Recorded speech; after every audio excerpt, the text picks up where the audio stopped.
Assalamualaikum dan salam sejahtera. Hari ini kita nak kongsikan perkembangan terbaru mengenai pemain sensasi Harimau Malaya, Faisal Halim. Nama beliau kembali menjadi tumpuan selepas berita mengenai keretakan rumah tangga dan proses penceraian mula diperkatakan. Sebagai peminat, kita hanya merujuk kepada maklumat yang sahih dan menghormati privasi beliau.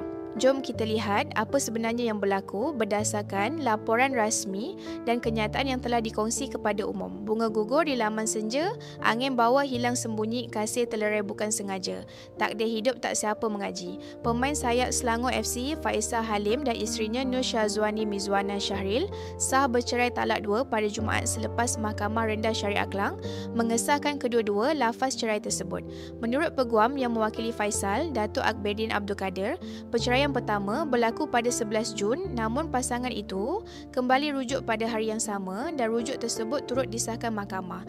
Bagaimanapun, lafaz cerai kedua berlaku pada 10 November dan turut diperakui sebagai sah.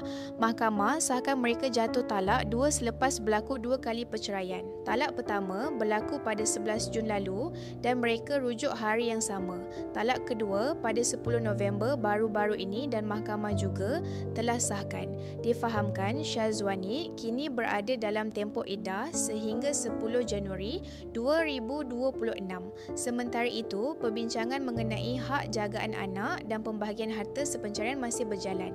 Akberdin memaklumkan bahawa cadangan bertulis sudah diserahkan kepada pihak peguam Syazwani untuk diteliti sebelum sebarang persetujuan dicapai.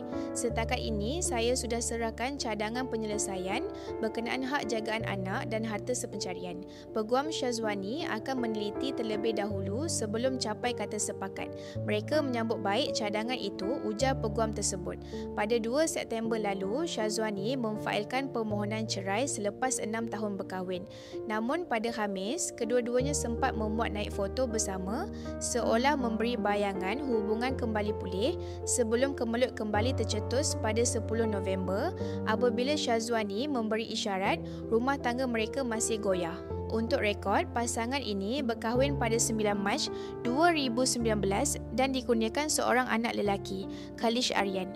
Apa pun yang berlaku, kita sebagai peminat hanya mampu mendoakan yang terbaik buat Faisal Halim dan bekas isterinya. Setiap perjalanan hidup ada ujian masing-masing dan keputusan yang dibuat pastinya demi kebaikan kedua-dua pihak. Semoga mereka berdua terus kuat, diberi ketenangan serta dipermudahkan urusan masing-masing selepas ini.